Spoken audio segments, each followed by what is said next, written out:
Vamos a ver si podemos trabajar. Listo. Entonces, ¿me confirman que pueden ver la pantalla, por favor? Sí, señor. Sí, señor. Listo, gracias. Bueno, entonces, la última vez estábamos trabajando sobre el principio de inducción.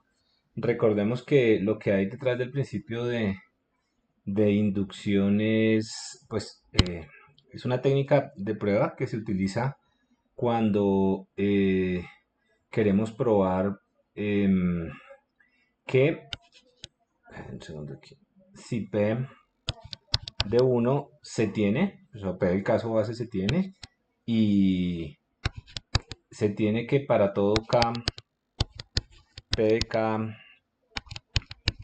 también se tiene. Eso de ahí implica que P de K más uno también se tiene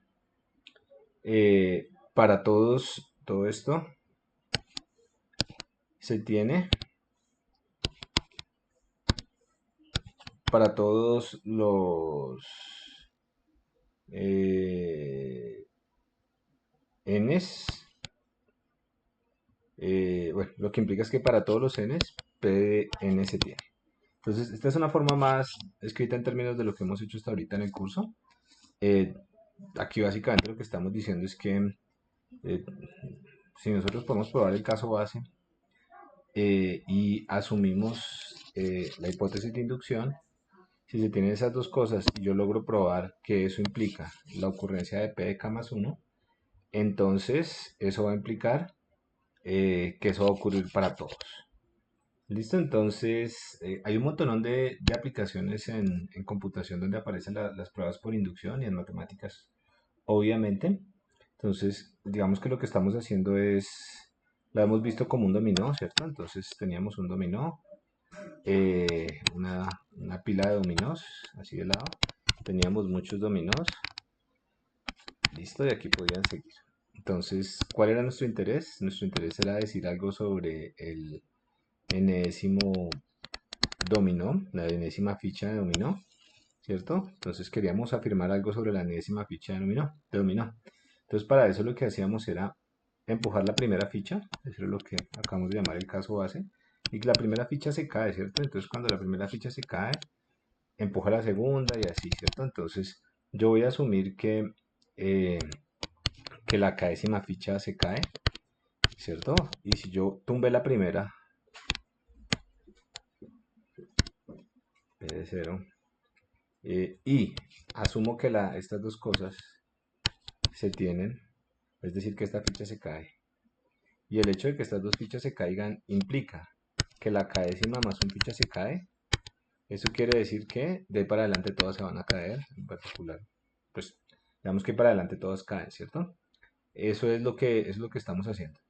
Entonces, cuando probamos por inducción, lo primero que tenemos que hacer es probar que tumbamos la primera ficha, asumimos que la décima ficha se cae y queremos mostrar que si asumimos esas dos cosas, que la primera se cae y la décima se cae, entonces la K más unésima se cae.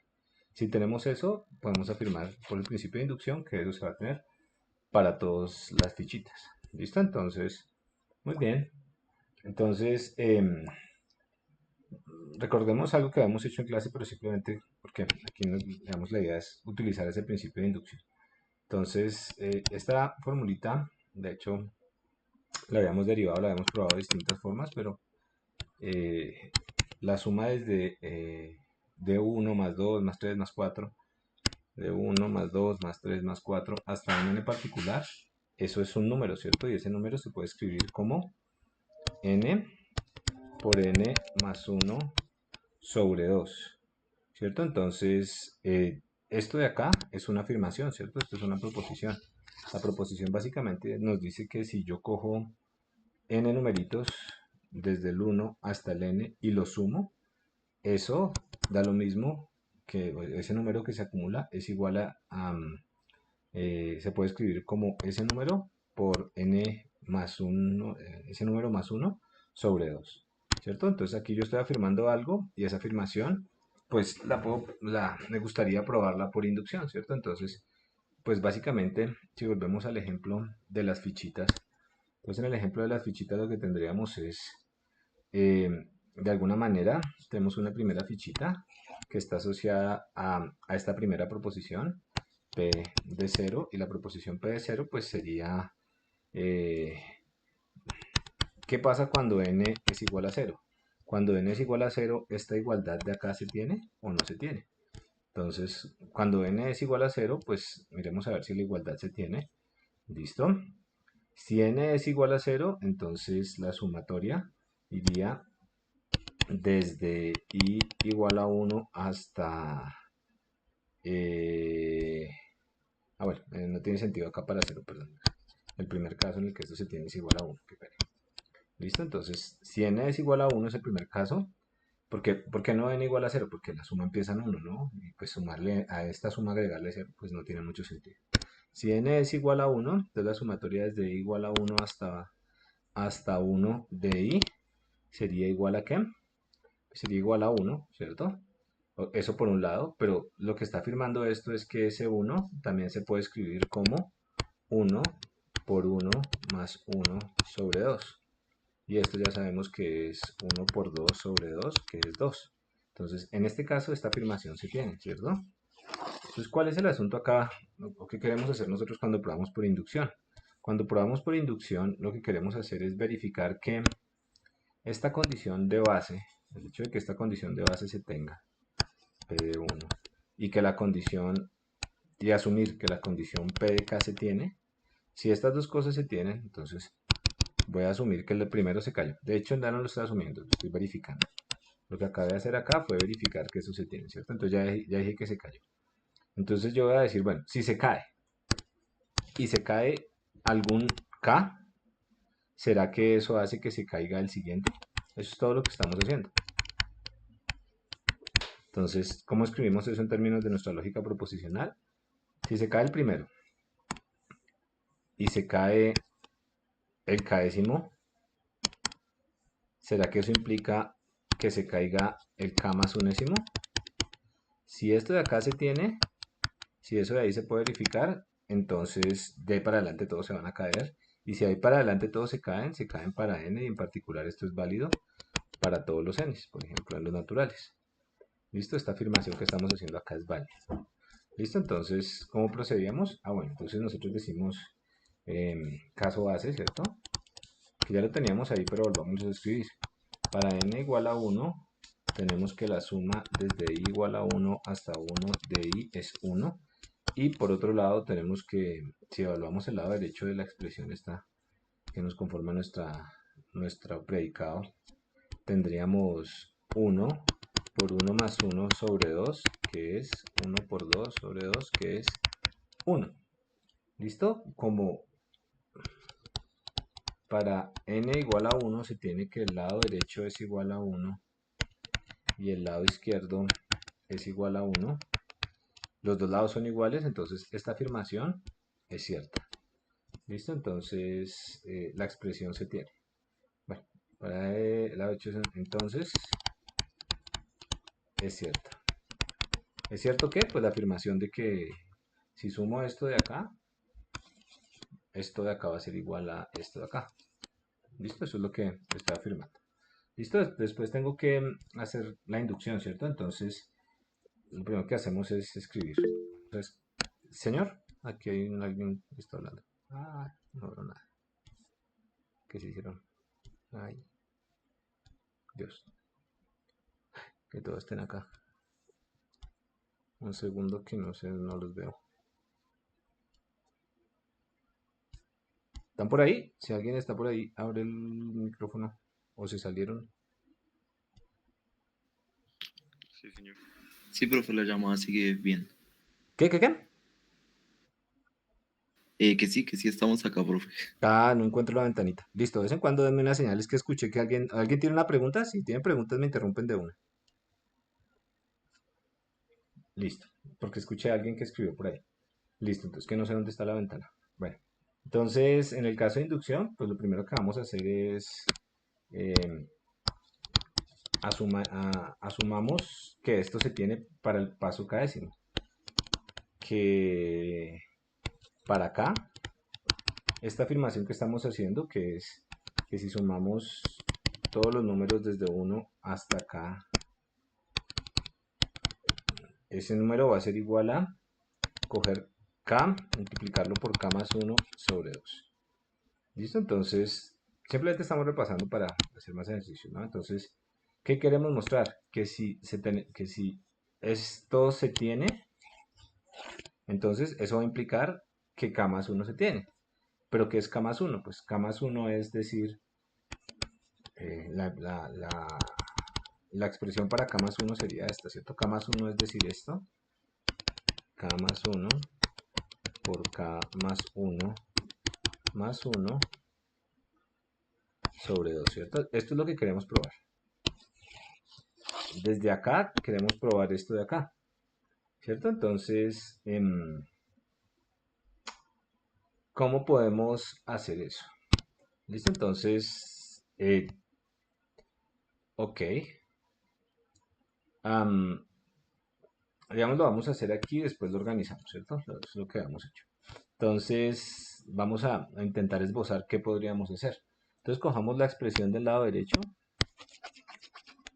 de acá y veamos si podemos hacer algo, ¿no? Entonces, si escribimos este k más 1 por k más 1 más 1 sobre 2, esa expresión se puede escribir como, pues obviamente k más 1 por k más 2 sobre 2, ¿cierto?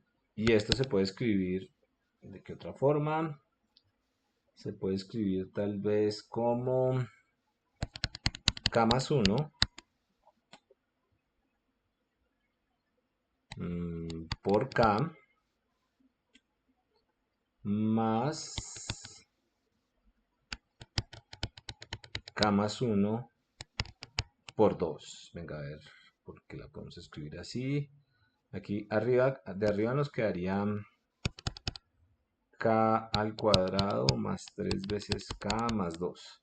Y este lado de aquí, eso sería k al cuadrado más k más 2 veces k más 2, que es igual, ¿cierto? Simplemente utilizamos la distributividad para poder reescribir la expresión. ¿Listo? Entonces, efectivamente sí se puede escribir de esa manera.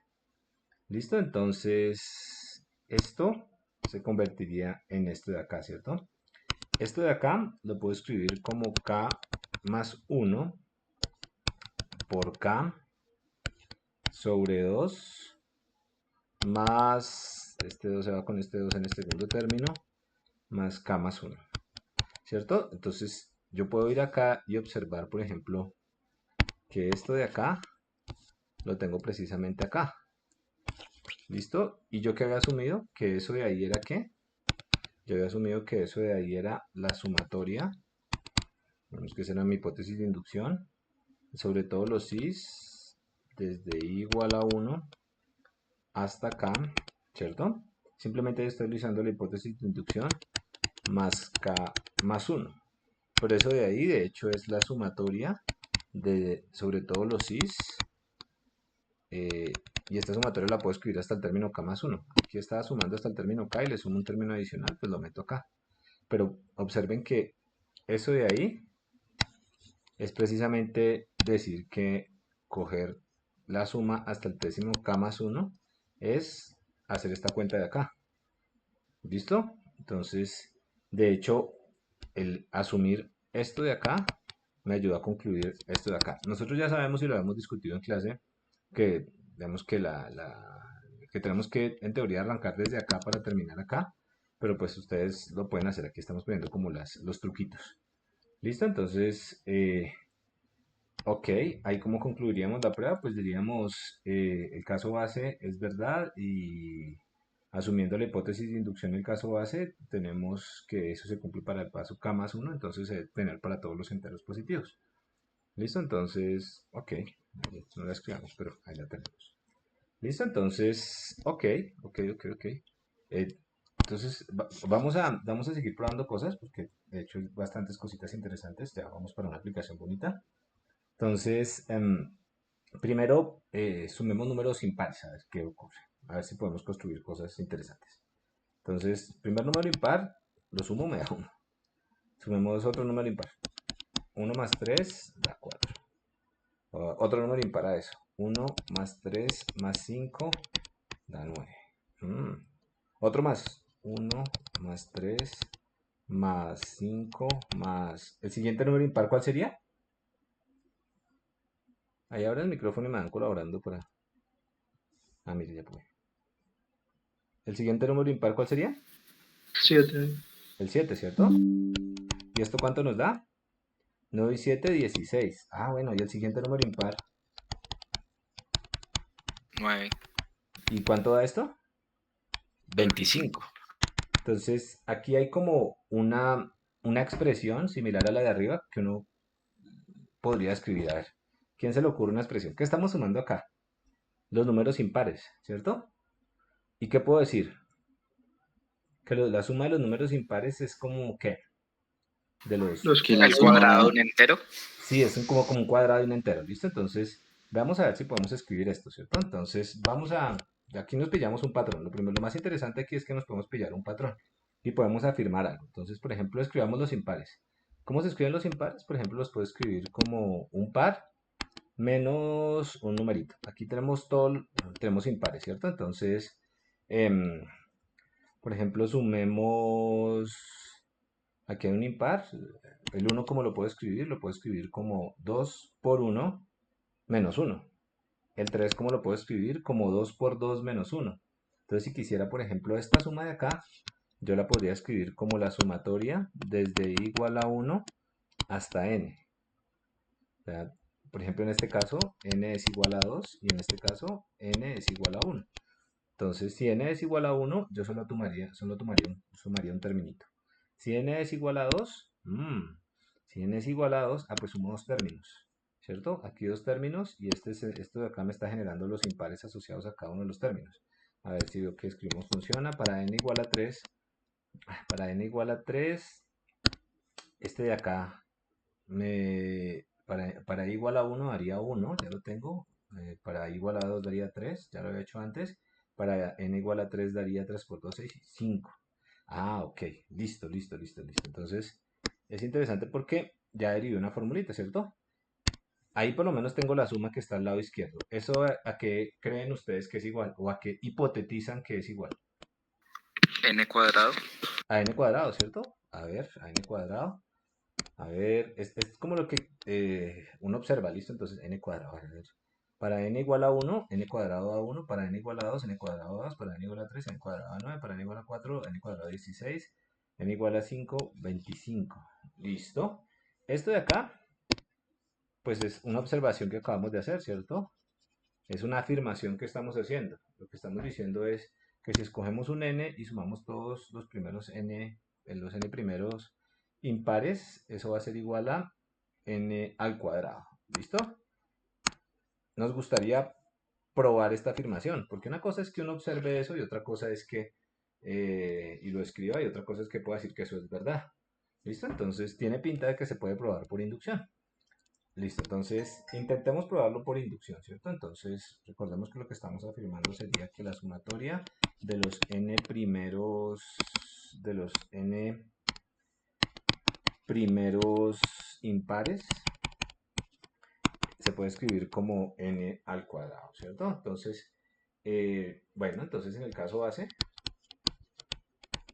¿qué podríamos hacer? Pues lo primero que tenemos que hacer es tumbar la primera fichita, ¿cierto? Entonces la primera fichita se da cuando n es igual a 1. Cuando n es igual a 1 y yo hago esta suma de acá desde i igual a 1 hasta 1, lo que estoy sumando realmente es 1, eso por un lado, y por el otro lado n al cuadrado, es decir, 1 al cuadrado es 1, como el lado izquierdo es igual al lado derecho, se tiene que la afirmación es verdad para el primer caso, ¿cierto?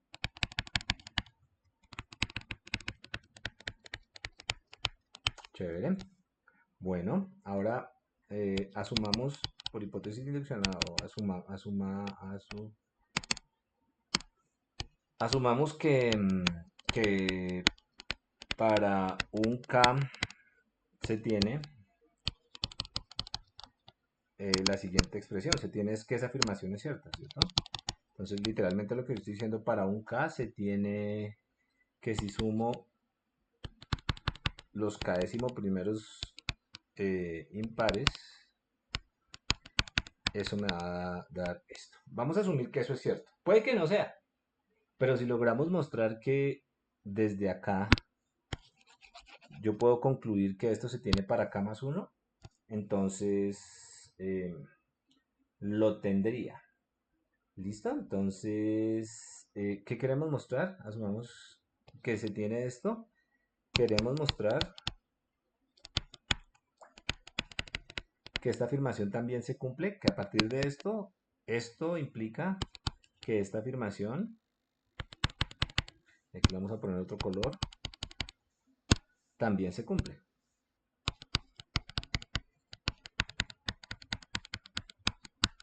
¿Cierto? Entonces, si desde arriba podemos concluir lo de abajo, eso se va a cumplir para todos, y si se cumple para todos, lo que ustedes me ayudaron a construir acá va a ser cierto para todos los n. ¿Listo? Eso es lo que vamos a intentar hacer. ¿Listo? Entonces, ok. Entonces, de nuevo como antes, de pronto es más fácil arrancar desde acá y irnos hasta atrás. Entonces, cojamos el lado derecho. Entonces, el lado derecho sería k-1 al cuadrado, ¿cierto? ¿Qué es k-1 al cuadrado? Es k al cuadrado menos 2 por k más 1, ¿cierto? Y eso yo lo puedo escribir como... ¿Cómo alguien se le ocurre una forma de escribirlo? ¿Qué dice nuestra hipótesis de inducción? Ah, mira, que hay un k cuadrado. Ay Dios, ¿qué le pasó a esto? Acá hay un k cuadrado. Y por hipótesis de inducción, si la hipótesis de inducción es cierta, el k cuadrado es esto. Si el k cuadrado es esto, entonces el k cuadrado, usando la hipótesis de inducción, se debería poder escribir ¿cómo se puede escribir k cuadrado? Ah, bueno, como la suma de los k primeros impares.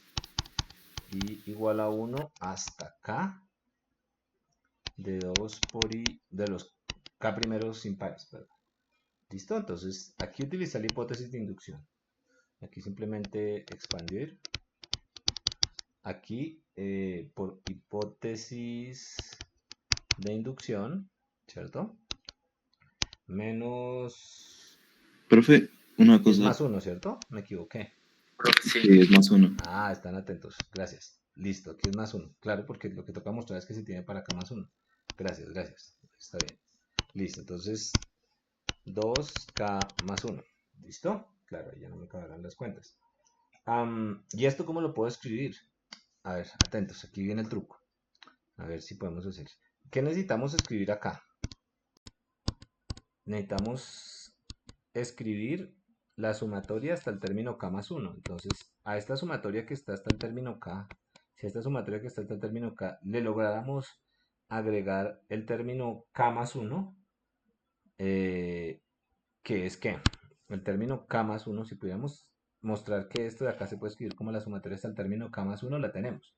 ¿Cómo se ve el término k más 1? Se ve como 2 por k más 1 menos 1.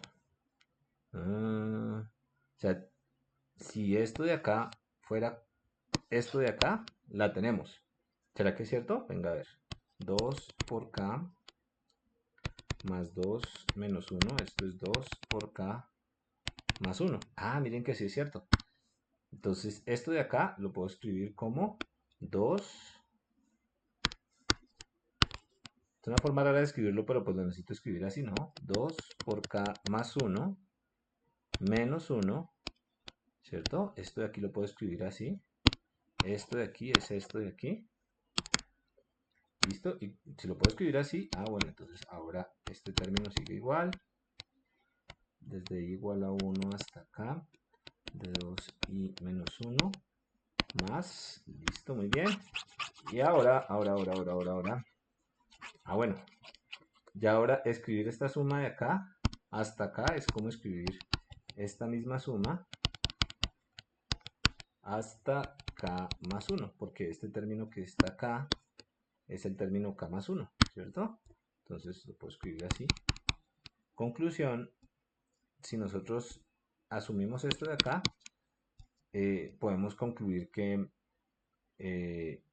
esto de acá se tiene. Y si eso se tiene, se debe tener para todos los enteros positivos. ¿Listo? Entonces, por hipótesis de inducción, se tendría. ¿Listo? Bueno, algo más que ya habíamos afirmado, pero vamos a probarlo, que lo habíamos dicho así como muy por arriba, y es lo siguiente. Recordemos que el conjunto potencia o el conjunto de partes de un conjunto A es el conjunto de todos los posibles subconjuntos que podemos construir con elementos de A. Entonces, un recordatorio. Entonces, el conjunto P de A de partes de A es el conjunto de todos, o con todos, mejor, los posibles subconjuntos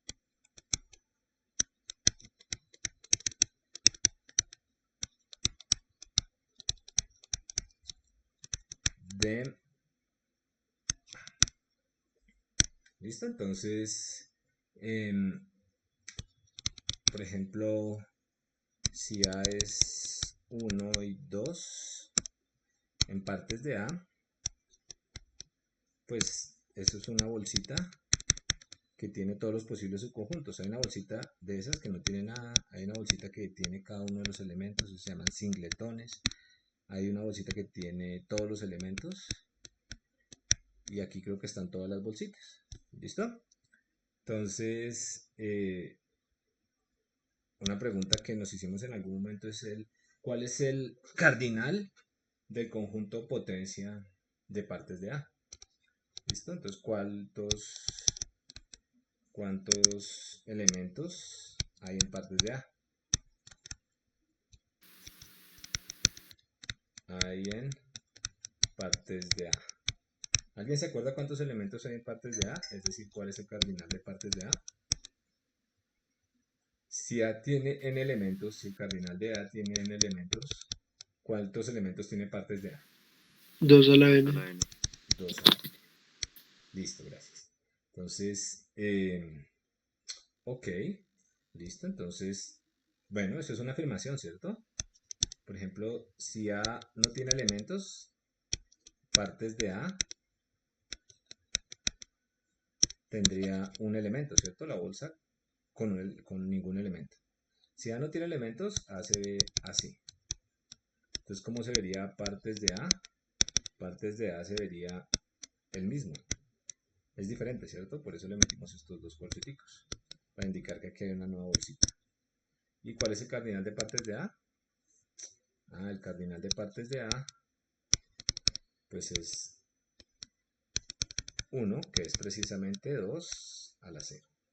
Bueno, algo más sencillo. Si el cardinal de A es 1, por ejemplo, A sería el elemento 1. Partes de A sería la bolsa que no tiene nada y el singletón, no hay más. Partes de A sería 1 y 2, ¿cierto? 2, que de hecho se puede escribir como 2 a la 1, que es 2.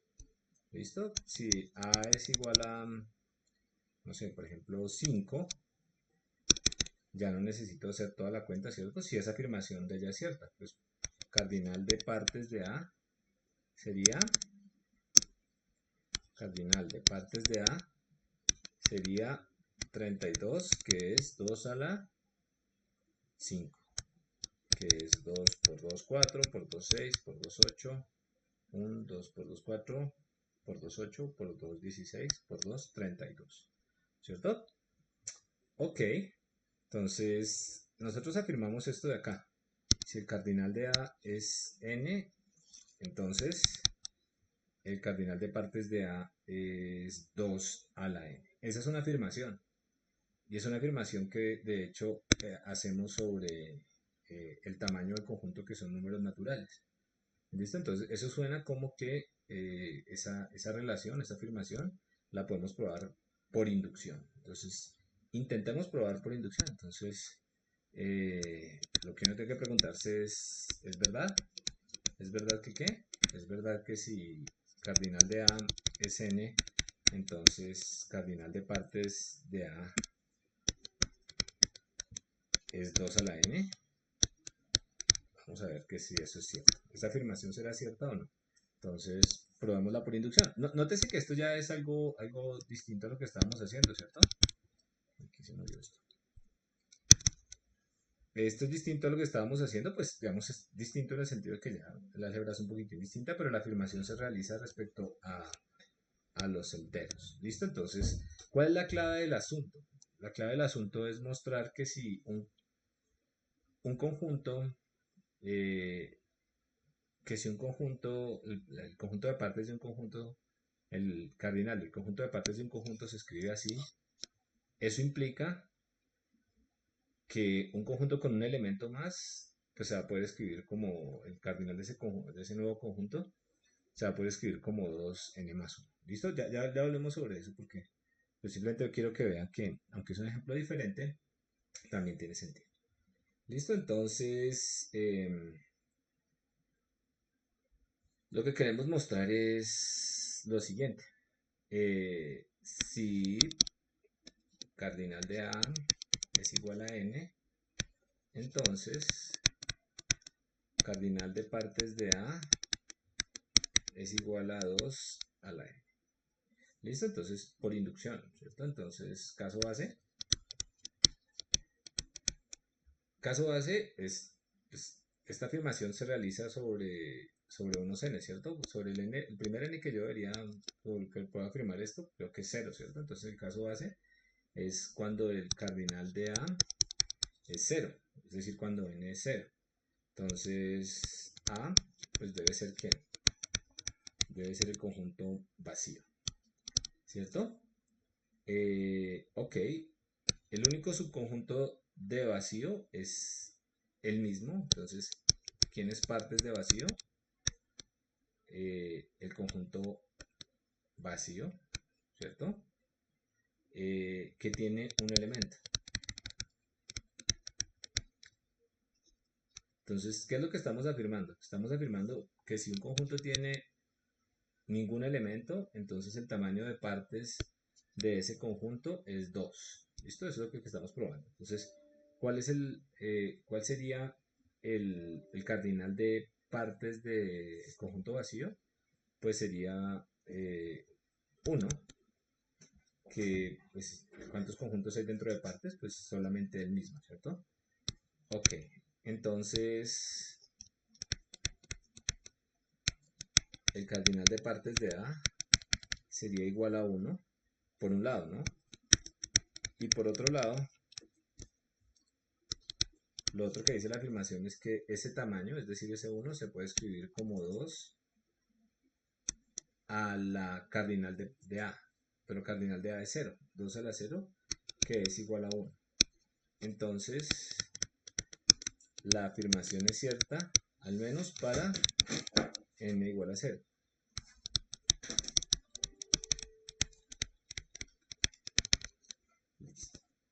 Ok, ok. Ahora me toca probar el paso de inducción, ¿cierto? Esperemos que esto se entienda. Entonces aquí hagamos como un interludio para verificar el paso de inducción. Entonces vamos a observar lo siguiente. A ver, ayúdenme ustedes. Supongamos que yo tengo un conjuntico, o sea, un conjunto con los elementos 1 y 2. Pongámosle este conjunto, el conjunto X. ¿Ok? Entonces, ¿cuántos elementos hay en partes de X? Hay vacío, ¿cierto? Y están los singletones, ya lo habíamos hecho. Y está el conjunto completo, ¿cierto? Eso es lo que hay en partes de X. Pero supongamos que nos llega un nuevo elemento. ¿Por qué queremos considerar un nuevo elemento? Lo que queremos hacer es, nosotros sabemos o asumimos, vamos a asumir que si cardinal de X es n, y asumimos que, bueno, entonces lo que vamos a asumir es que si cardinal de X es n, se tiene que el cardinal de partes de X sería 2 a la n. ¿Listo? Y desde aquí, ¿qué queremos concluir? Queremos concluir que si cardinal de X es n más 1, entonces el cardinal de ese nuevo X, llamémoslo X gorrito, el cardinal de partes de X gorrito sería, aquí me quedo, así es, así y así. El cardinal de partes de X gorrito sería 2 a la n más 1. Entonces, ¿cuál es el truco? El truco es considerar este señor y considerar qué pasa cuando agregamos un elemento nuevo. Entonces, simplemente para ejemplificar, ¿qué pasa si tenemos un conjunto, no sé, con dos elementos y ahora llega un nuevo elemento, 3? Ahora, ¿qué va a pasar con el cardinal de ese nuevo conjunto? Supongamos que ahora tenemos este nuevo conjunto, X gorrito, y X gorrito va a ser 1, 2 y 3. ¿Listo? Entonces, observemos lo siguiente. ¿Cómo sería ahora partes de X? Para formar a partes de X yo puedo hacer lo siguiente. Yo puedo coger cada uno de los conjuntos que había, partes de X gorrito. Yo puedo coger cada uno de los elementos que había en partes de X y considerar el nuevo elemento. ¿Cómo? Pues simplemente le hago la unión. Entonces a este señor le hago la unión con 3, ¿cierto? Entonces yo eh, tendría a 3, que es el singletón. A este señor de acá le puedo meter el 3, lo uno con el 3. A este 2 de acá lo uno con el 3. Y a este 1, 2 de acá lo uno con el 3. ¿Cierto? Entonces aquí estoy considerando, en esta parte estoy considerando como, no como, sino todos los subconjuntos que se generan cuando ahora considero el 3. Pero dentro de este conjunto de partes de X también debe estar partes del subconjunto 1, 2. ¿Cierto? Entonces, atentos acá porque digamos que parte de X también está ahí. Entonces eso quiere decir que el vacío también está, y que el 1 también está, y que el 2 también está, y que el 1 y el 2 también están.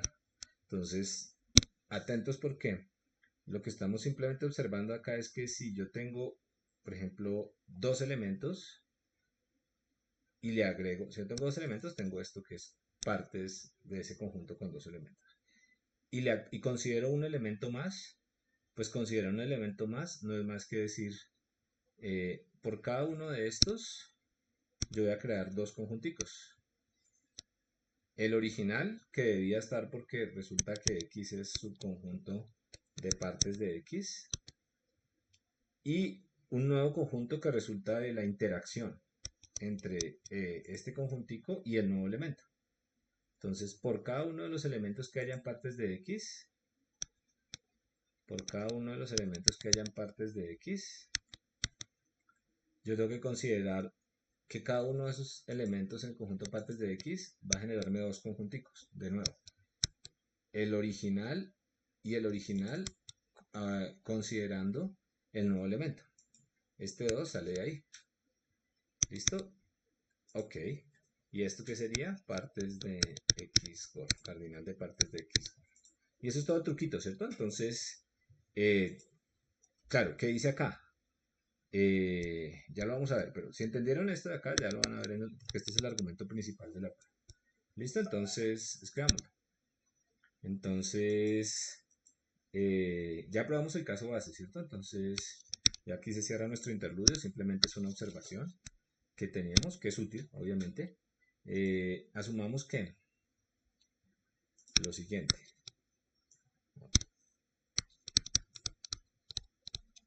Asumamos que si el cardinal de A, por ejemplo, es igual a K, entonces el cardinal de partes de A va a ser igual a 2 a la K. Queremos mostrar que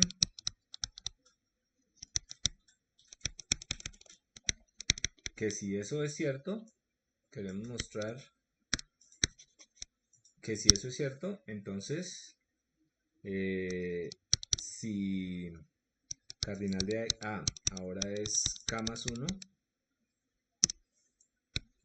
entonces partes, cardinal de partes de ese A, que tiene ahora un elemento más, se va a poder escribir como 2 a la K más 1. ¿Listo? Entonces vamos a usar un argumento similar al de atrás, solo que vamos a escribirlo de manera más formal. Sea A, este conjunto A, un conjunto S, unión, algún elemento arbitrario. ¿Listo? Entonces, vamos a arrancar acá, ¿no? Entonces, A tiene K más 1 elementos. Vamos a asumir que este A minúscula está dentro de A. ¿Listo?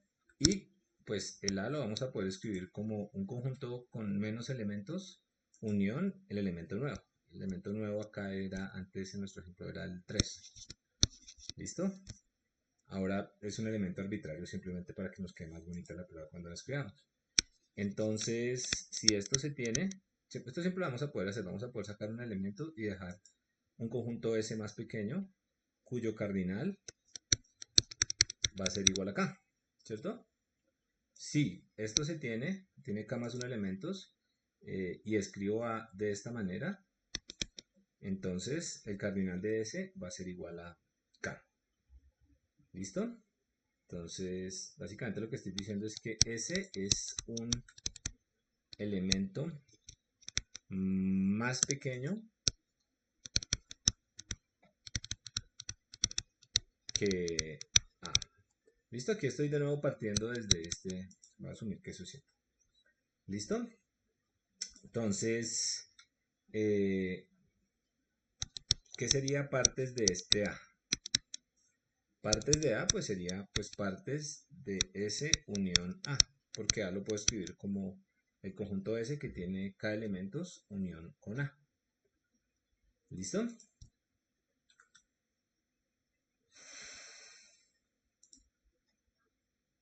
Listo. Entonces observemos lo siguiente.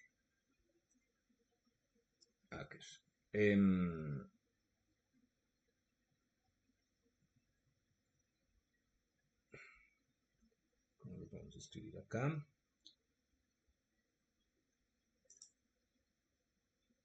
Bueno, si X, cojamos un conjunto arbitrario, cualquiera X, y supongamos que ese X es su conjunto de partes de S.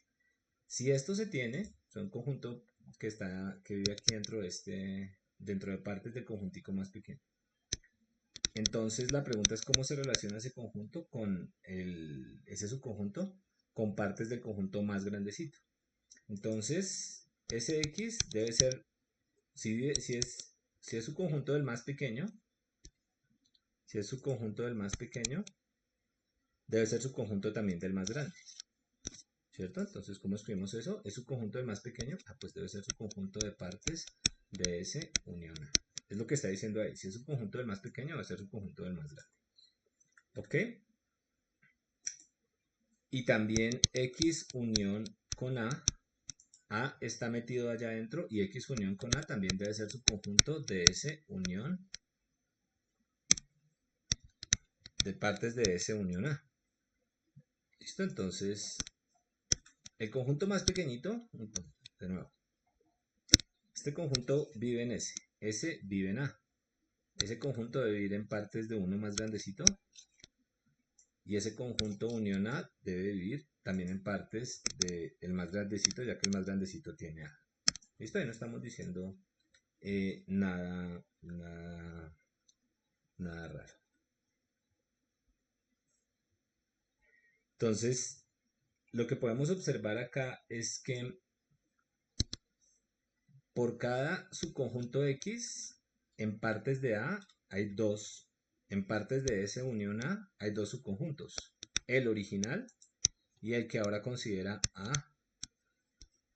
Estos dos son estos dos mismos que estaba considerando acá. ¿Listo? Entonces, por cada uno de los X en partes de S, ahora yo voy a tener dos nuevas copiecitas. Él y el unión A. Entonces, de nuevo, es simplemente esta observación de acá. Este que es, le agregué el nuevo elemento y este de acá que era el original. Listo, entonces hay dos subconjuntos en partes de A.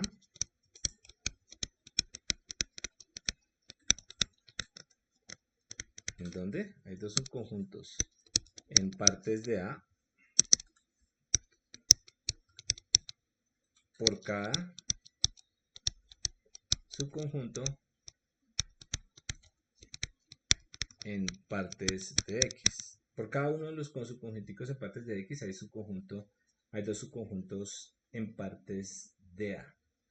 ¿Listo? Entonces, eso es como decir que el cardinal de partes de A debe ser igual a partes de S, que es donde están, por ejemplo, todos los X, todos estos X, y por cada uno de esos, pues yo saco dos copiecitas, ¿cierto? Esto es decir, por 2. ¿Listo? ¿Qué sabemos por hipótesis de inducción? ¿Qué habíamos afirmado antes? Nosotros sabemos que esto de acá es ¿qué? ¿Qué dice la hipótesis de inducción? Que 2 a esto es la K. ¿qué? ¿Es qué? 2 a la K, ¿cierto? Por hipótesis de inducción, esto es 2 a la K. Es decir, que esto de acá sería 2 a la K más 1. Entonces si A tiene K más 1 elementos, asumiendo que esto se tiene, concluí que esto se tiene. Pero esto se tiene, significa que ahora con K más 1 elementos, yo simplemente escribo el cardinal de el conjunto con K más 1 elementos es 2 a la K más 1. Entonces, ¿qué probé? Que efectivamente el hecho de que yo suma esto implica esto de acá. ¿Listo? Entonces, si eso se tiene para todos los enteros positivos. Conclusión, entonces para todos los enteros, por hipótesis, por el principio de inducción, para todos los enteros, los conjuntos con cardinal entero positivo, eh, n, el tamaño de partes de ese conjunto es 2 a la n. ¿Listo? Ok, ok. Más. Porque tenemos que aquí estamos como probándonos, ya miramos otras cositas interesantes. Otras más. Entonces, no habíamos hablado de esto, pero son importantes, ¿no? Una definición acá. Los números de Fibonacci se definen de manera recursiva. Ya miramos por qué eso es importante. Los números que seguramente ustedes los conocen. De Fibonacci se definen de forma, y ahorita vamos a ver por qué esta palabra es importante acá, recursiva, así. ¿Listo? Esto es una definición. ¿Cómo definimos los números de Fibonacci? Fibonacci, escribámoslo así, de 0 va a ser 0. Fibonacci de 1 va a ser 1. Y Fibonacci de cualquier n va a ser, para n mayor igual que 2, va a ser sumar los Fibonaccis, el número Fibonacci que tenga antes más el número de Fibonacci que tenga antes de ese. ¿Listo? Ok. A ver, entonces Por ejemplo, ¿cuál sería Fibonacci de 3? Bueno, esta es una definición recursiva, ¿cierto? Entonces, ¿qué significa que sea recursiva? Que n se define en términos de n's anteriores. Esa es la recursividad, recurre a términos anteriores. Entonces, esto es válido, esta afirmación que hicimos acá es válida para n mayor o igual que 2. Entonces, en este caso, n vale 3. Entonces, voy a la definición y simplemente digo, bueno, esto sería Fibonacci de n menos 1, n es 3, 3 menos 1, 2, más Fibonacci de 1. Bueno, yo ya sé quién es Fibonacci de 1. Tal vez sí, porque aquí lo tengo, ¿no? Cuando llame o cuando quiera hablar de Fibonacci de 1, ya sé que Fibonacci de 1 es 1. Pero tengo una idea de que es Fibonacci de 2 y aquí es cuando aplica la recursividad, ¿no? De la que nosotros hacemos en programación. ¿Qué es Fibonacci de 2? A ver. Bueno, Fibonacci de 2 sería, em, por la definición, pues debería ser Fibonacci del anterior más Fibonacci del anterior a ese. Pues yo ya sé que Fibonacci del anterior es 1, porque aquí en esta entrada la definición dice que es 1, y el Fibonacci de 0 sería, aquí en esta entrada dice que es 0. Entonces Fibonacci de 2 sería 1. Bueno, pero si ya tengo Fibonacci de 2, que es 1, ya sé cómo rellenar esto. Esto de acá sería ¿qué? 2.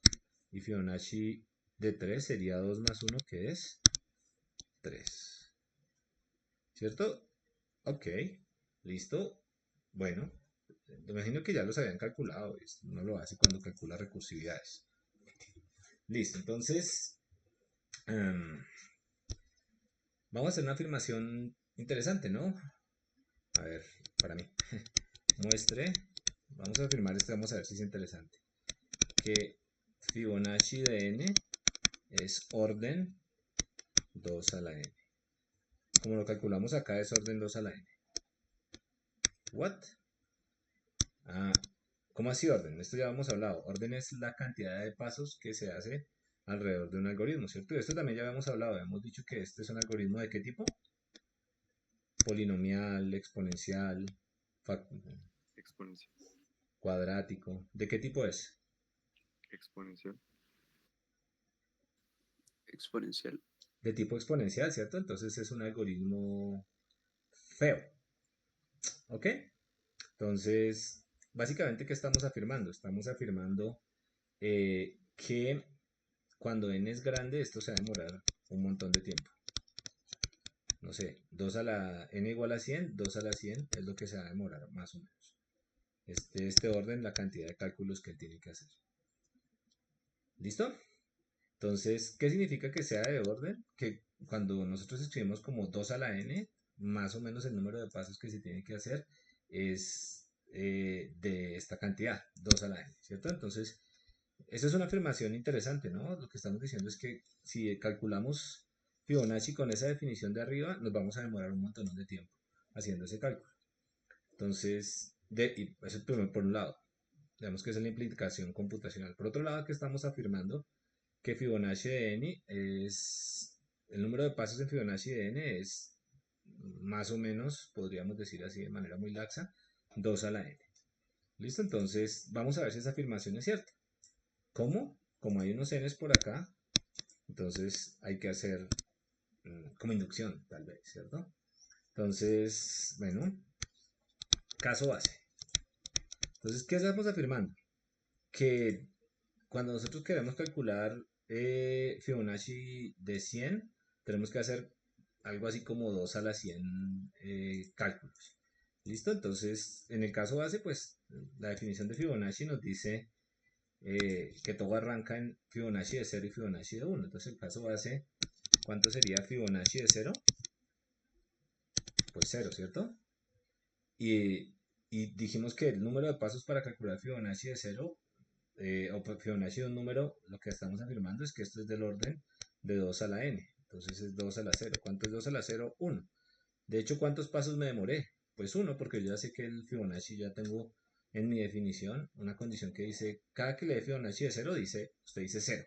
¿Y eso cuánto se demora haciendo eso? Un paso. ¿Listo? Y Fibonacci de 1, pues es 1. ¿Y cuánto se demora usted haciendo eso? ¿Será que se demora más o menos 2 a la 1 pasos? Pues resulta que sí. ¿Listo? Se demora, perdón, está mal escrito, ¿no? 2 pasos. Entonces, ¿cuál es la gracia del orden? La gracia del orden es que nos dice cuántos pasos se está demorando, ¿cierto? Aquí en realidad nos demoramos un paso y aquí en realidad también nos demoramos un paso, pero este número 2 a la 1 sí nos está indicando cuántos pasos nos estamos demorando. ¿Listo? Ok, entonces lo que estamos diciendo es que Fibonacci de 0 y Fibonacci de 1 se demoran un pasito, pero la formulita 2 a la n me explica la cantidad de pasos en ese caso. En este caso, 2 a la 0 y 2 a la 1 sí son unas buenas indicaciones de cuántos pasos yo estoy haciendo. Hago un paso o hago 2 pasos, que es, digamos que una buena indicación. ¿Listo? Tiene que ser exacto, pero tiene que ser una buena indicación. ¿Listo? Entonces, ese es el caso base, ¿cierto? Entonces, el caso de inducción, o el paso de inducción, sería el siguiente. Entonces, yo tengo que asumir algo. Asumamos que, ¿qué vamos a asumir? Pues asumamos lo que estamos afirmando. Vamos a afirmar que esto es cierto. Vamos a asumir que esto es cierto. Entonces, de hecho, asuma que Fibonacci de K es igual, bueno, es mejor orden 2 a la K.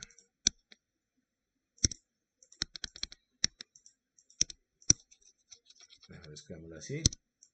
O sea que si escribo 2 a la K, eso más o menos me da una muy buena, me da una muy buena indicación de cuántos pasos me va a demorar calculando Fibonacci. ¿Listo?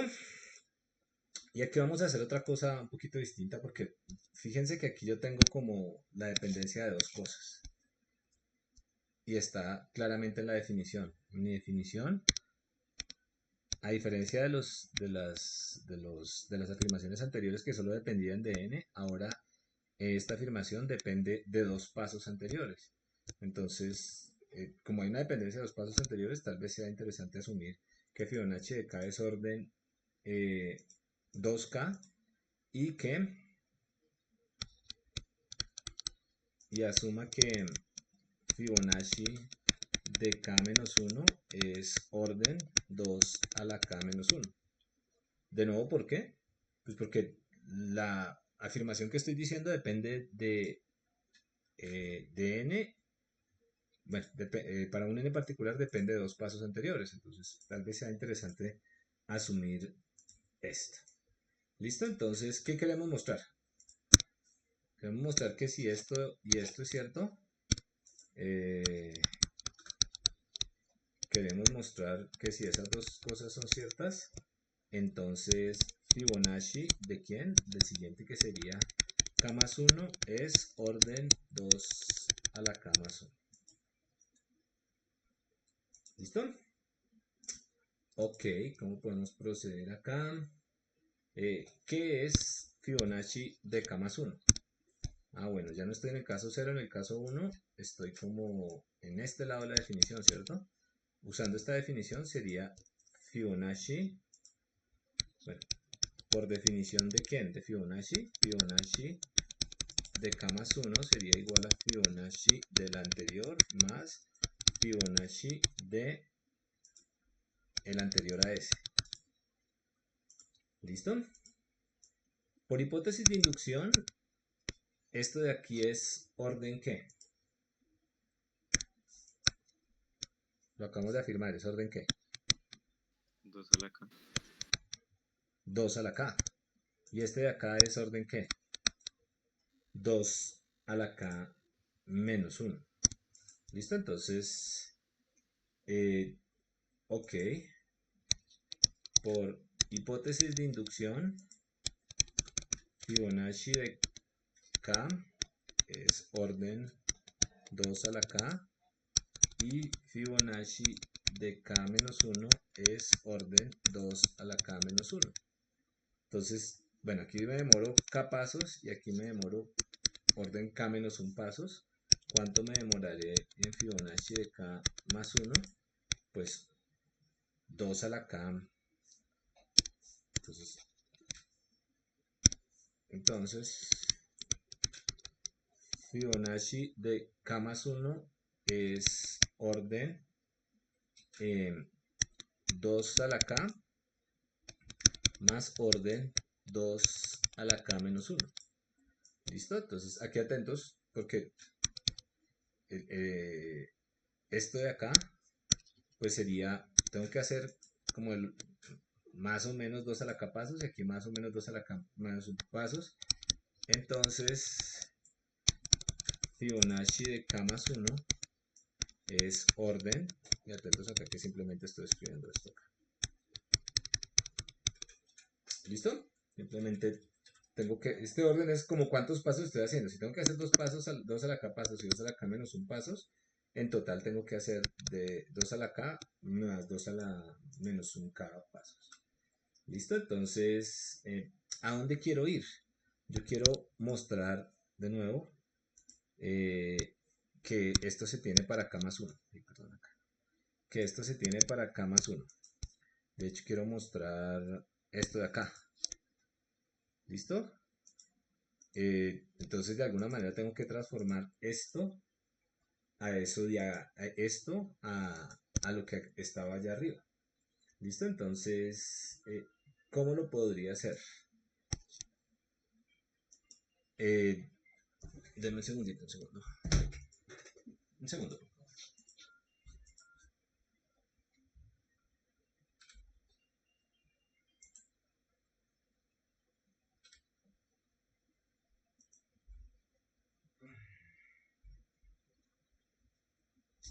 ¿Cómo lo podría hacer? A ver, a ver, a ver. Um, hmm,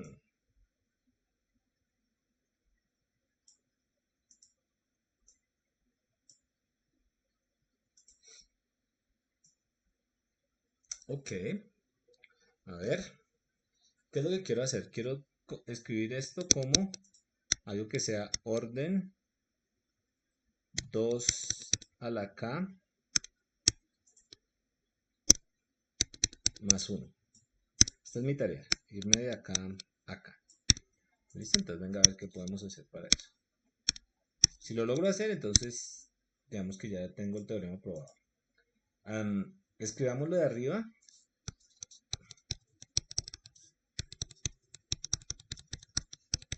Un poquito de álgebra como esto.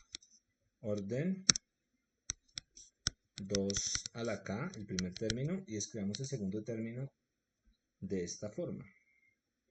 2 por 2 a la k menos 1 menos 2 a la k menos 1. A ver si tiene sentido eso que acabamos de escribir. Una vez 2 a la k menos 1 es como coger dos veces k menos 1 y restarle otro. Claro, ese es el truco que toca sacar de algún lado, ¿no? Pero pues ahí está el truquito. ¿Listo? Y esto de acá, ¿cómo se puede escribir? Esto se puede escribir como orden de 2 a la k más 1. ¿Sí? ¿De dónde sale?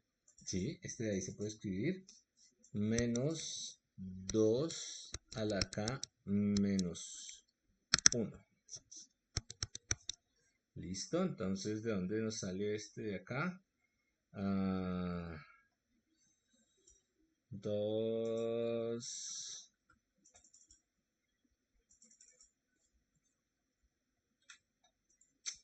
Este de acá sería, borrarlo aquí,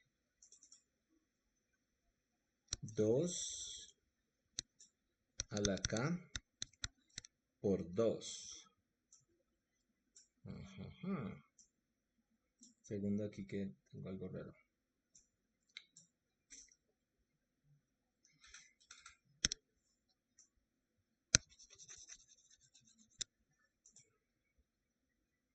Un segundo.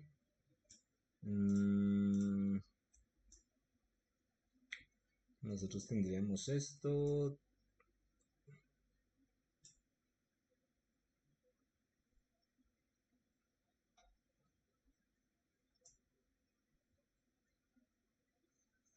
Ya. Todo el truco está acá. Tenemos orden 2 a la K. Y ahora tengo que coger el paso anterior y hacerlo 2 veces más.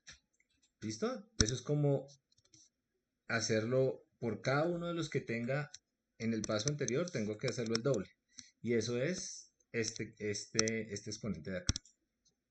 ¿Listo? Digamos que ahí toca hacer un poquito más de fórmulas de orden, pero ahí se tiene. De nuevo, yo estoy aquí haciendo 2 a la K pasos. Y en el paso siguiente, consideren esto que estoy encerrando aquí como el paso siguiente, yo tengo que hacer 2 veces lo que tenía antes. Y eso es como decir, bueno, ahora tengo que hacer 2 veces esto de acá. Bueno, lo que tenía antes más 2 veces lo que tenía antes. ¿Listo? Esto lo puedo escribir de esta manera. ¿Listo? Tenemos que más o menos, eso es como el argumento. Menos 2 a la K menos 1.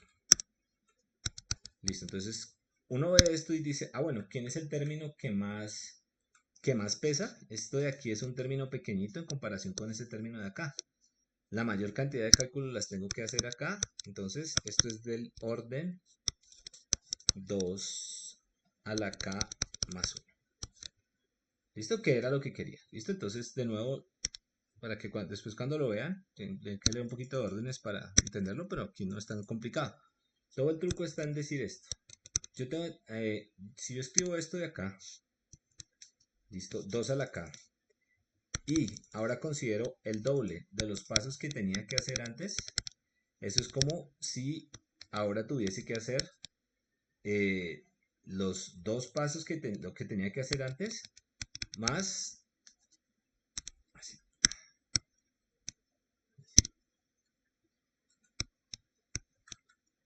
el doble de lo que tenía que hacer antes.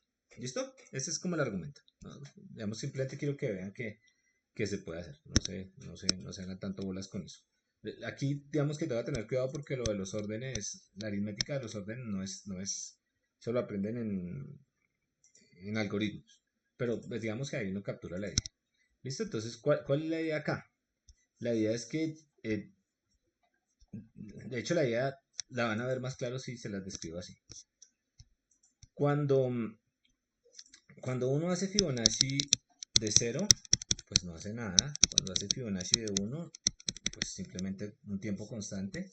Y cuando hace Fibonacci de n, pues es Fibonacci de n menos 1 más Fibonacci del anterior. Entonces todo lo que dice allá arriba es pilas porque cuando usted quiere hacer Fibonacci de 3, entonces primero le tocó calcular Fibonacci de 2 y por este lado le tocó calcular Fibonacci de 1. Fibonacci de 1 lo hizo en tiempo constante, pero para Fibonacci de 2 le tocó calcular Fibonacci de 1 y Fibonacci de 0. ¿Listo? Entonces, por cada uno de estos Fibonaccis me tocó abrir en 2 y abrir en 2 la cuenta, ¿cierto? Y esa apertura en 2 es este crecimiento exponencial que está acá. Es el 2 a la K, el número de veces que yo lo abro. Ahora piensen en Fibonacci de 5, de 4. Entonces Fibonacci de 4 le toca hacer Fibonacci ¿de quién? Fibonacci del anterior y Fibonacci del anterior. Ya sabemos que Fibonacci de 3 me toca abrir todo este árbol grandotote. ¿Listo? Entonces me toca abrir todo esto de acá. Y aparte de eso, para Fibonacci de 2 me toca abrir también un árbol que ya lo vimos acá que también es grandote. Entonces, cuando yo hago Fibonacci de n, en general por este lado me van a salir un montón de... Ese árbol me va a crecer muchísimo y por este lado ese árbol también me va a crecer muchísimo.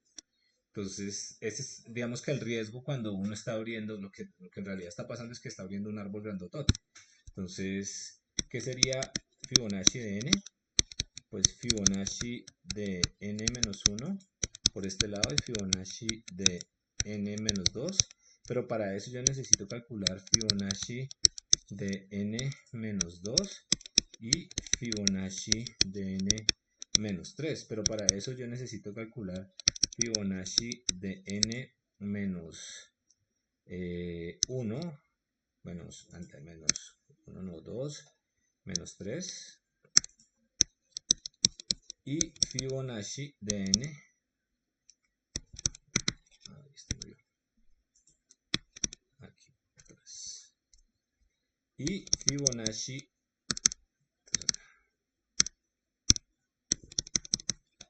de n menos 4. Y claro, me la hace más grande, pero el problema es que eso es por este lado, ¿no? Que esto abre del orden, y era nuestra hipótesis de inducción, 2 a la n, ¿cierto? Y aquí también tiene un árbol grandotote. En este lado también tiene un árbol grandotote. Ay, Dios.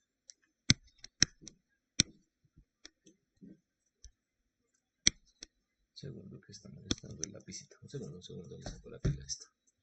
Ah, ya volvió. Listo. Por este lado, ustedes para calcular les toca calcular Fibonacci de n-3 y Fibonacci de n-4, que es también grandotote, ¿cierto? Que es todo esto por acá, es un árbol grandotote. Claro, ahora para calcular Fibonacci de n, usted tiene que hacer como el doble del trabajo que tenía antes. Y el doble del trabajo que tenía antes es 2 por el 2 a la n. Entonces la hipótesis de inducción simplemente lo que está hablando es de que esto se está abriendo, y cuando usted quiere calcular uno de más arriba, tiene que hacer el doble del trabajo. Uno por acá y el otro por acá. Y eso me da el doble del trabajo. ¿Listo? Ok. Entonces, claro que es útil calcular esto porque ya sabemos si queremos hacer Fibonacci de 50, ya nuestra afirmación nos dio bastante grandotota. ¿Listo? Más. Está divertido. Entonces, otra afirmación, por ejemplo, muestre que para n mayor o igual que 3, Fibonacci de n es mayor que una constante alfa a la n menos 2, con alfa este numerito, que alguien me había dicho cómo se llama. ¿Cómo se llama este numerito? ¿Tiene nombre? ¿Laurio? Sí, exactamente. Entonces, lo que estamos diciendo es que, a ver,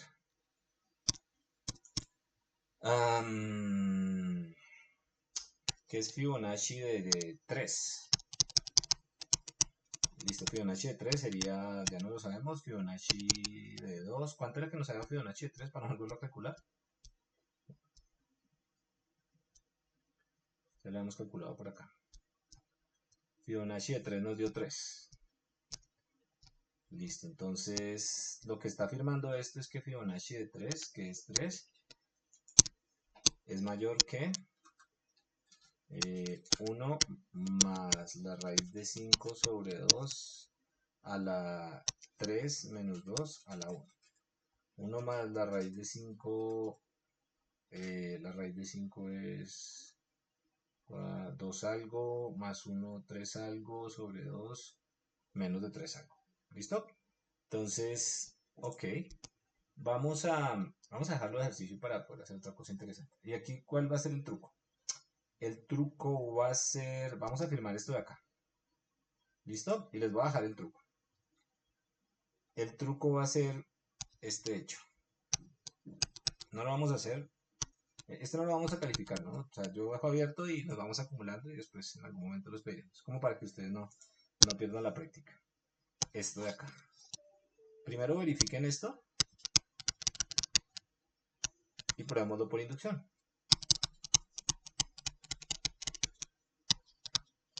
Puede ser utilizando ese hecho. Si se les ocurre otra prueba diferente, lo pueden hacer. ¿Listo? Entonces, otra cosa que pueden hacer aquí que consideren es probar dos casos base e intentar hacer la prueba. Entonces, ¿qué queremos probar? Queremos probar que si yo asumo f Fibonacci de k es mayor que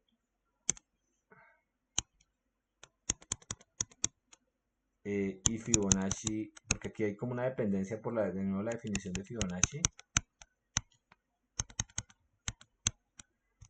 Queremos probar que si esto se tiene, entonces se tiene Fibonacci de k es mayor que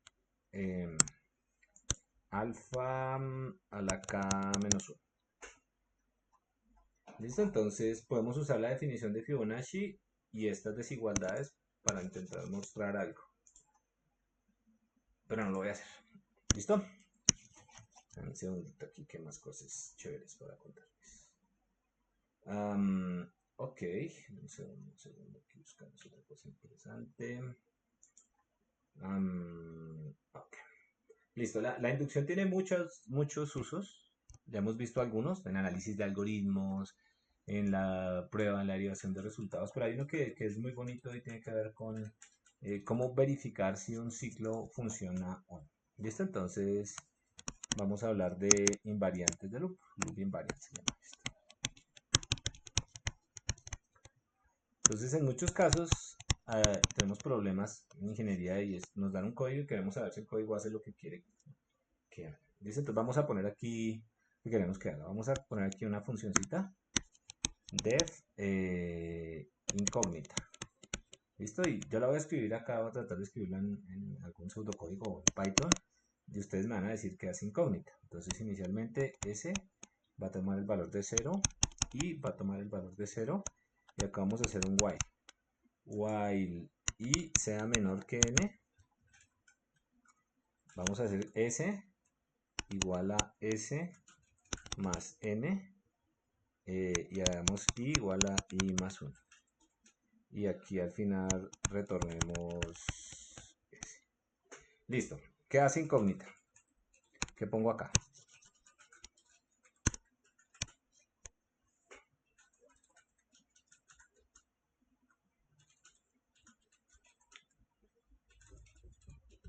¿Qué hará incógnita?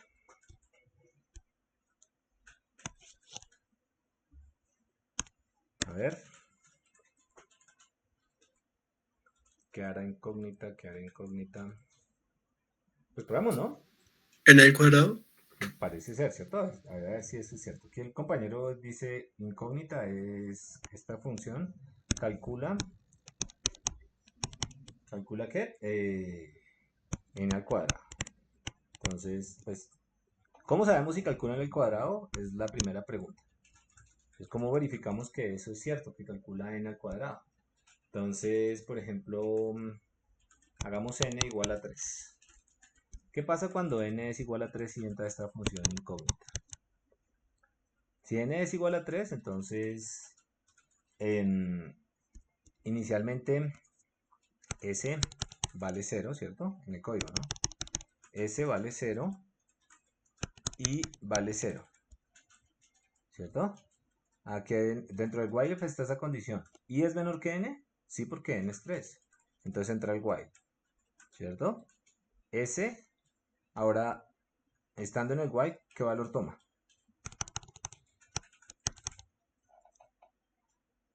Lo que tenga S, que es 0, más ¿quién?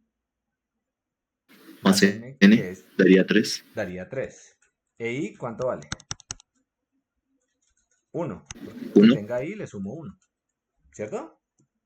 Bueno, pero ya salen. No, porque va a evaluar la condición. Entonces, al evaluar la condición, él dice, ¿cuánto vale i? 1. ¿1 es menor que 3? No, no es menor que 3. Ah, entonces tiene que entrar otra vez, ¿cierto? Entonces, ¿qué valor toma S? S toma el valor de, si quieres lo escribimos acá, el valor que tenía S antes, que era 0 más 3. Ahora, ¿qué valor tiene S? 3 más 3 de nuevo, ¿cierto? 3 más 3, igual a 2, ¿cierto? Ahora, evalúa la condición. ¿Cuál condición? ¿Será que i es menor que n? I vale 2, n vale 3, sí, la condición se tiene. Entonces, vuelve otra vez a asignar S, el valor que tenía antes. S ahora vale 6 y le sumo un 3. E I vale ¿cuánto? 3, ¿cierto? Ahora entra y evalúa esta condición. ¿3 es menor que 3? No, es falso. Si es falso, entonces retorna S. ¿Qué valor retorna? El valor que tenga S. ¿Cuál es el valor de S? 9. Entonces retorna 9. ¿Listo? Entonces, bueno, eso es lo que hace el código. Bien, eso es lo que hace el código. eh, la pregunta es, ¿por qué funciona? Bueno, eso es lo que hace el código en este caso, ¿no? Pero el compañero afirmó algo que de hecho es más general. Dijo, esto de acá deberíamos ponerlo la función square, porque eleva al cuadrado, ¿cierto? Entonces, ¿cómo funciona? ¿Cuál es la lógica detrás de esto? De este pedazo de código. ¿Por qué aquí está elevando al cuadrado?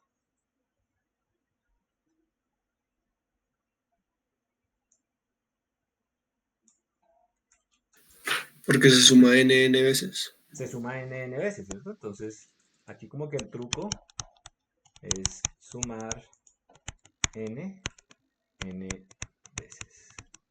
Ok, listo. Pero ¿cómo probamos que el algoritmo es correcto? ¿Cómo probamos que el algoritmo en realidad hace lo que tiene que hacer? Tenemos dos opciones. Una es que hacemos muchas pruebas, o sea, ingeniería de test. Entonces metemos uno y verificamos si dio. 15, sí dio. 16, sí dio. Es como, ¿qué pasa si en algún momento metemos o no consideramos la prueba que en realidad dañaba este código? Debería haber una forma más interesante para poder resolver el problema. Entonces la pregunta es, ¿cómo probamos desde el punto de vista formal que el algoritmo es correcto? ¿Cierto? Entonces, ¿será que la inducción no sirve para algo? Es lo que uno se puede preguntar. Entonces, lo primero que nosotros podemos notar es que el algoritmo para después de un número finito de pasos. ¿Después de cuántos pasos para el algoritmo? ¿Cuántas veces hace el ciclo? N. N. N veces, ¿cierto? Ok, entonces quiere decir que I eventualmente se hace igual a N. ¿Listo? Entonces,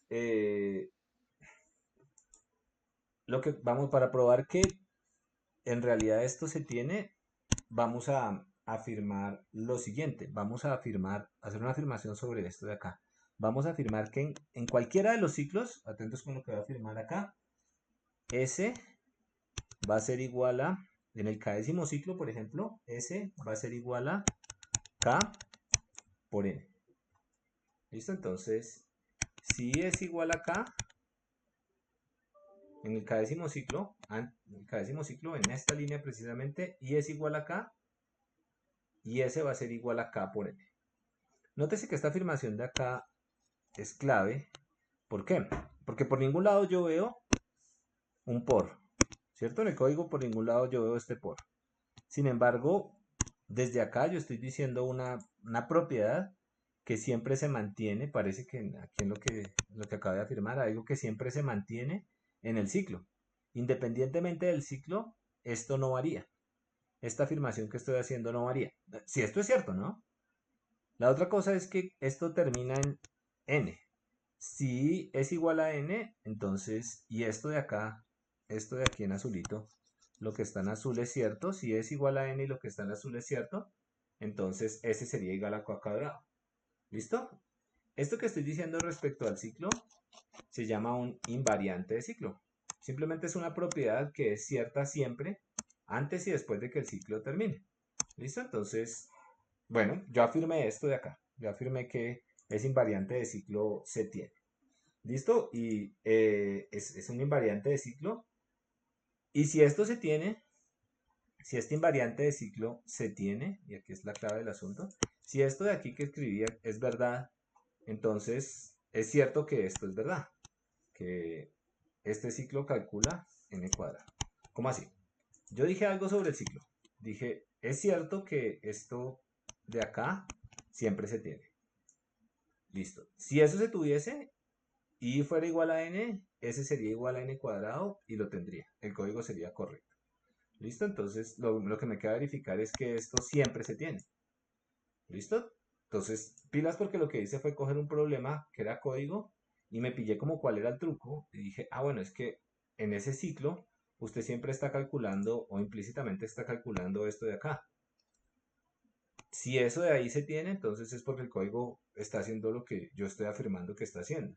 Pero digamos que no me he liberado del problema porque ahora me toca verificar que el invariante de ciclo es cierto. ¿Listo? Entonces, el problema lo volvimos un problema distinto, porque ahora el problema es el problema de verificar si el invariante de ciclo es cierto. ¿Listo? Entonces, ok. ¿Cómo probamos eso? Entonces probemos por inducción. ¿Cómo probamos que el invariante de ciclo es cierto? Entonces atentos acá para que no se me pierda. A mí me dieron este código de acá. Simplemente estoy retomando. Entonces yo afirmo que eso es esto. ¿Listo? Entonces yo digo, es que realmente lo que está haciendo el ciclo en cada uno de los K pasos es, en S está calculando K por N. Eso es lo que yo me pillé. ¿Listo? Entonces yo hago esa afirmación y verifico. Digo, mire, si eso es cierto, entonces para i igual a N se va a tener que eso es N cuadrado. Bueno, pero ahora yo tengo que verificar que eso siempre es cierto. Porque puede que esta cuenta que yo hice acá no sea cierta. Si esa cuenta que yo puse ahí no es cierta, entonces no puedo afirmar nada. Entonces me toca verificar que eso es cierto en el código, ¿no? Es la clave. Entonces, listo. ¿Qué pasa cuando k es igual a 0? Es decir, cuando no he entrado todavía al loop. ¿Listo? Cuando no he entrado todavía al loop, ¿cuánto vale? Digamos, cuando k, o cuando todavía no estoy en el loop, estoy como por acá, ¿cierto? Todavía no he llegado al loop. Cuando k es igual a 0, todavía no estoy en el loop. O nunca entro al loop, mejor. Si nunca entro al loop, ejecuto este código y nunca entro al loop, ¿cuál va a ser el valor de S? El valor de S, si k es igual a 0, el caso base, ¿no? Si k es igual a 0, entonces S sería igual a 0 y sería igual a 0, ¿cierto? ¿Y yo qué afirmé? Yo afirmé lo que estaba en la cajita. Voy a poner la afirmación por acá porque después se nos va. Mi afirmación fue esta. Que S, mejor primero, que S siempre va a ser K por N. Y que K va a ser igual a... y va a ser igual a K.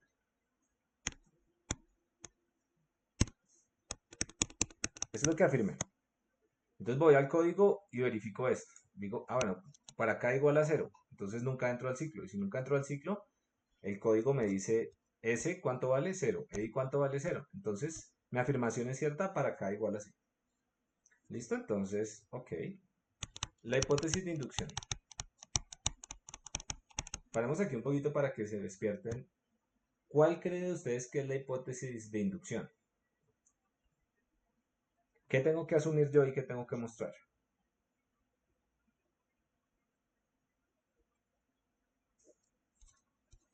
Miremos aquí el código. ¿Qué estoy afirmando yo? Que esto es cierto en cualquier, que esto que está en la cajita es cierto en cualquier ciclo. ¿Y qué tengo que mostrar? Que si eso es cierto en cualquier ciclo, eso también es cierto para el ciclo siguiente. Considerando una iteración más para la iteración siguiente.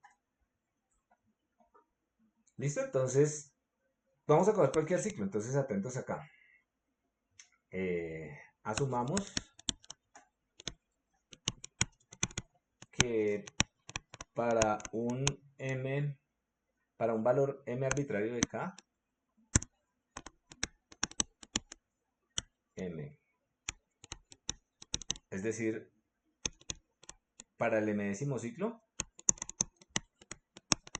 se tiene que S es m por n y que i es igual a m. Que eso que acabé de afirmar allá es cierto. Después de en la m-décima iteración.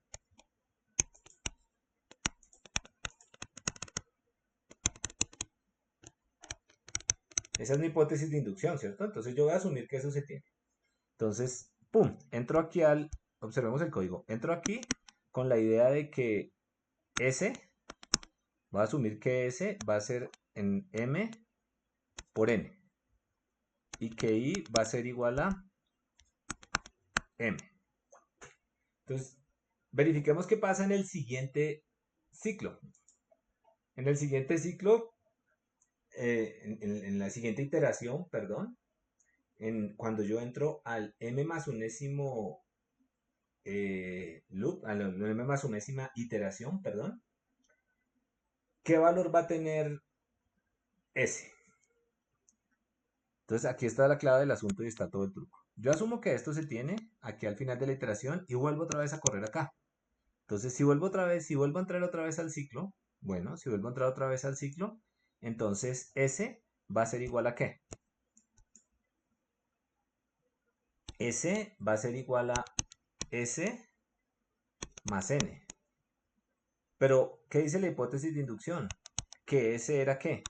M por N. Ah, entonces el nuevo S va a ser M más 1 por ¿qué? Por N, ¿cierto? Y el I en esa nueva iteración va a ser, y era M, ahora va a ser M más 1. El I va a ser igual a M más 1. El valor que tuviese ahí, de hecho, más 1. Pero el valor que tenía ahí, por hipótesis de inducción, es M más 1. ¿Listo? Ok, ok, ok. Listo, entonces, ¿yo qué observé acá? Que si yo asumo en hipótesis de inducción que S es M por N, en el siguiente ciclo yo tendría, perdón, la siguiente iteración del ciclo, yo tendría que ahora S tendría M más 1 por N. ¿Listo? Y que eso era precisamente lo que quería mostrar. No sé si vieron el truquito. De nuevo, ¿dónde está el truquito? ¿Qué hice? Repasemos. Cogí mi código y dije, uy, mire, aquí hay una cosa que nunca varía y está relacionada por el problema. Y ahí es donde está el truco. El truco es que en S siempre está quedando K por N. Ok, listo. ¿Qué queremos mostrar? Que el hecho de que en una iteración M particular se tenga esto, implica que en la siguiente iteración yo voy a tener ¿qué? K más 1 por N. Que de hecho fue lo que mostré acá. Si en la enésima iteración esto se tiene, en la siguiente iteración esto se va a tener. Entonces, esto de acá siempre se va a tener. ¿Listo? En el último paso, ¿cuál es el valor de M? Es N, ¿cierto? Porque el ciclo va hasta ¿dónde? Hasta N. Entonces, en el último paso, esto se va a tener y esto va a ser igual a N cuadrado. ¿Listo? ¿Entonces lo vieron? ¿Más o menos?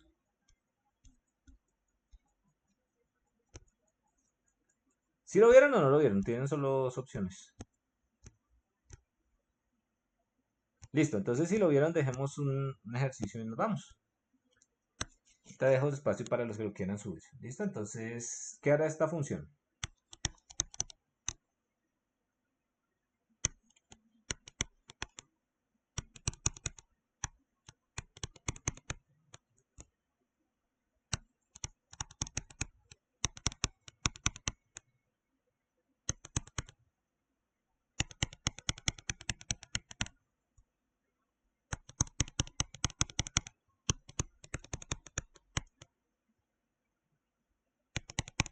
¿Qué hace esa función?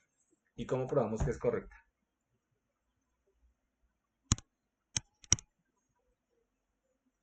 Por ejemplo, ¿qué será incógnita de 3? Incógnita de 3.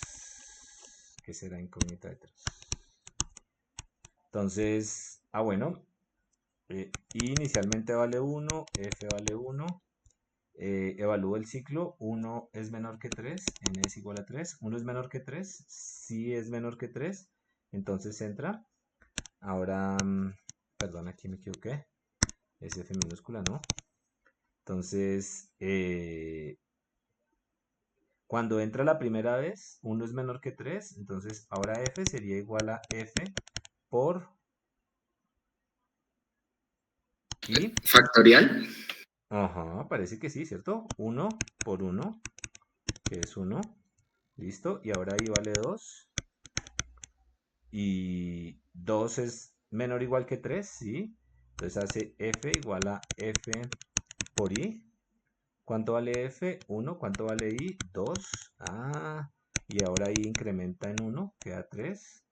3 es menor o igual que 3, sí, entonces entra al ciclo, haría f igual a f por 3, f vale 2 por 3, que es 6, e i vale 4, 4 es menor o igual que 3, no, entonces sale y retorna 6. Tiene pinta de que calcula el factorial. ¿Listo? Entonces, a ver. ¿Qué será cierto acerca de este ciclo? ¿Cuál será el invariante del loop? ¿Qué podemos decir acerca de este ciclo que sea útil? ¿Cuál será el truco de este código?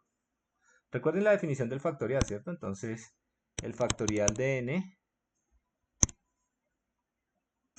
sería ¿qué? N por n menos 1 por n menos 2 hasta 1, ¿cierto? Entonces, ¿qué será cierto sobre este ciclo? Digan ustedes, ¿qué creen que es cierto sobre ese ciclo?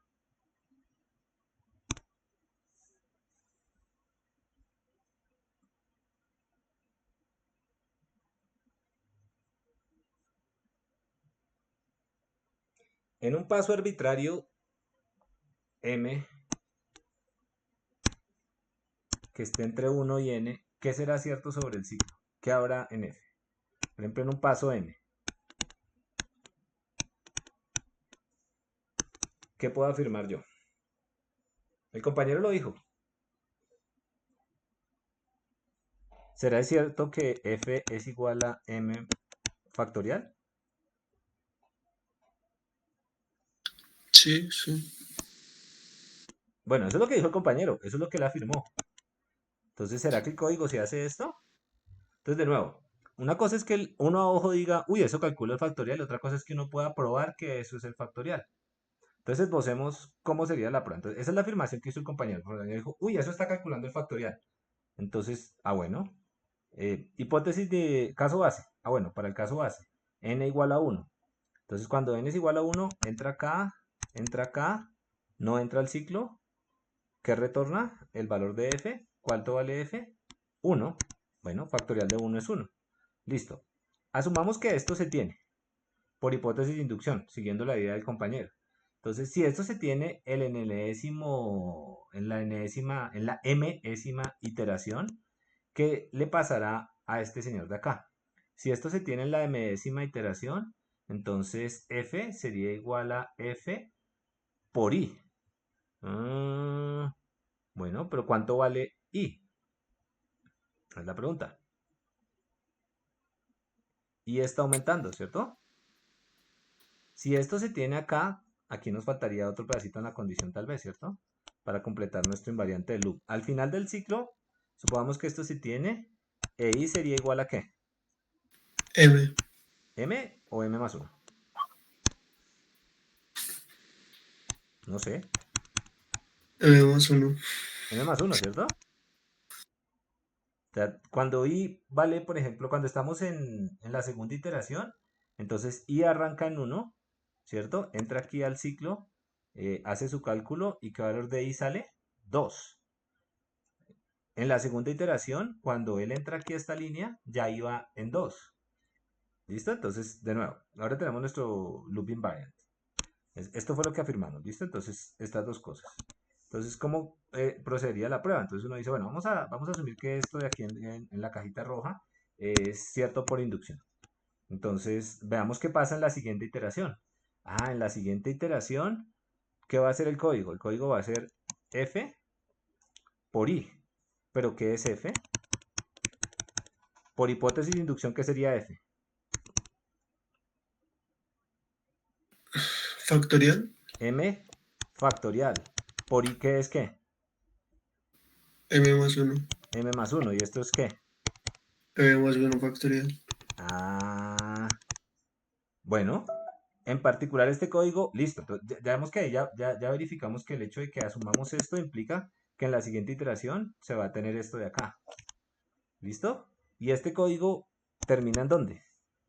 Cuando i es exactamente igual a n. Y si es igual exactamente a n, quiere decir que estamos en la n-ésima iteración. Entonces este código estaría calculando el n-ésimo factorial.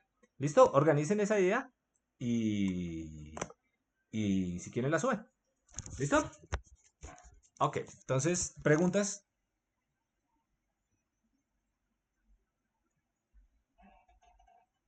Voy a tener la grabación, ¿listo? Mientras tanto, porque esto se demora un ratito.